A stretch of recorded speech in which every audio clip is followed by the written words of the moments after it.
Hey guys, I know a lot of us have been looking forward to this plane. I've been myself. What we're going to do is we're going to unbox the Dynam ME-262 EDF jet. I purchased mine from Nitroplanes. I know there are other sellers out there, but a lot of guys have been wondering what's look out of the box. So I thought, hey, I haven't even opened this yet. Let's just see how it looks in shipping and all. So the box arrived. There's a few nicks on it, but nothing that looks like too much damage. So let's go ahead and rip open this box and see what it looks like inside. It is a fairly large box, so you might be surprised when you get it just how big it is. As a matter of fact, maybe I should go ahead and measure it quick before we cut it open. So it is 4 feet 4 inches long, about 27 wide, and about 10 inches tall. So it's a pretty good sized kit or box for the kit. So you got the tape on cut. Let's open it up, see what the inside box looks like. So here it is. This is the retail box. See, it says ME-262 on there. It's got all the specs on there. But the retail box looks pretty good, even though the shipping box was a little damaged. This came out all right. So enough of the pretty pictures on the box. Let's look at the actual plane. Now, if you've never had a Dynam kit before, what you'll notice is not only do they put it in a nice exterior box, but all the individual parts are put in their own separate boxes.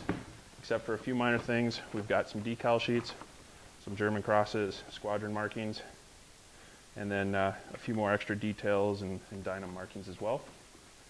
We have an instruction manual. It's a little crumpled up and beat up, but if that's the worst of my damage, I'll be extremely happy. But we'll look through this in a little bit. Let's just get everything else out. On the top of this main box, we have a couple of wing spars, it looks like, wing tubes, made out of carbon. So, what I'm going to do is just get all these white boxes out here so we can open up one by one and get this big box out. All right, underneath this shell, we have the main fuselage.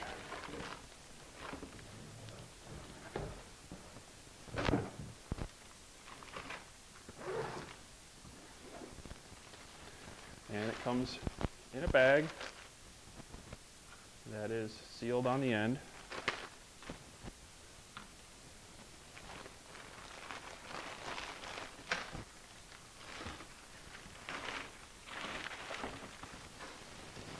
There we go.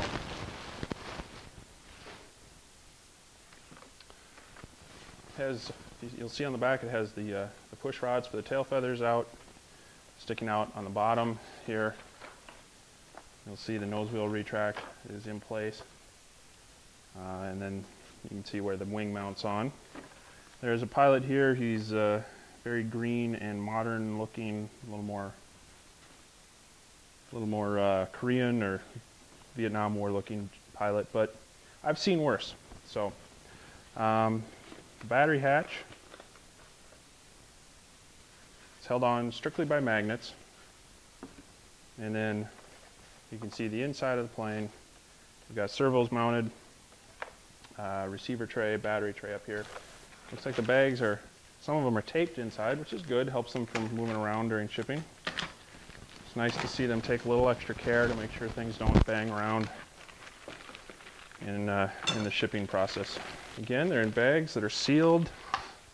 It's very nice to have a razor blade handy. Open this all up. So let's look at this wing panel. Top side, it's a very, for foam, it's a very clean, smooth finish, and I think Dynam does a good job on that.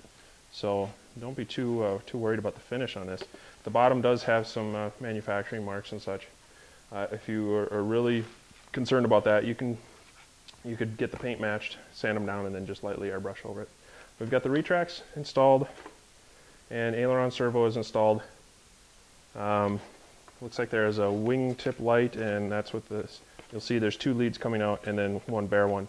That would be for the Wingtip Light. We'll have to research to see if those are 12 volt or less. Got the other wing panel here, and in this small bag we've got the Sorry about that. Elevator halves. They're pre-hinged. It's a foam hinge. And I'm going to take a look at this. A lot of times I like to replace those with either Robart pin hinges or some flat hinges. And here's the vertical. This will sit down and get glued into the fuselage. And these will get glued on, probably looks like with another rod. And here we've got our engine nacelles and fan assembly units. All right, so these look like they have a good block for helping align it. There are motor leads down in that you'll need to work out. It looks like it's been run up and tested. There's just a little bit of rubbing marks. We'll test them before we install them. There is an access panel on the bottom that you can access with screws. It's fairly thick foam, so I think in the case of a gear failure, as long as you're on grass, you're probably okay. You can maybe put some polyurethane or something on the bottom if you want just a light coat of protection. All good so far. Let's look at this final box. In here are all the goodies. We've got a canopy, which will get glued on there. We've got parts. We've got spare rotors, which is nice. We've got a lot of tubes of glue, stabilizer spar, looks like a screwdriver as well, and miscellaneous mounting screws. So we have a couple Detrim speed controls. They are 60 amp. They're 2 to 6 LiPo. And they do come with, it looks like, 3.5 mil bullet connectors installed, and the banana plug style connector. There's all our basic parts. Everything looks like it's in great shape for the shipping. I'm going to maybe dry fit some of this together and we'll compare it to another airplane. So there you go. That's the Dynam ME-262 unboxing. We'll get it together as quick as we can and maybe show you some things along the way. Thanks.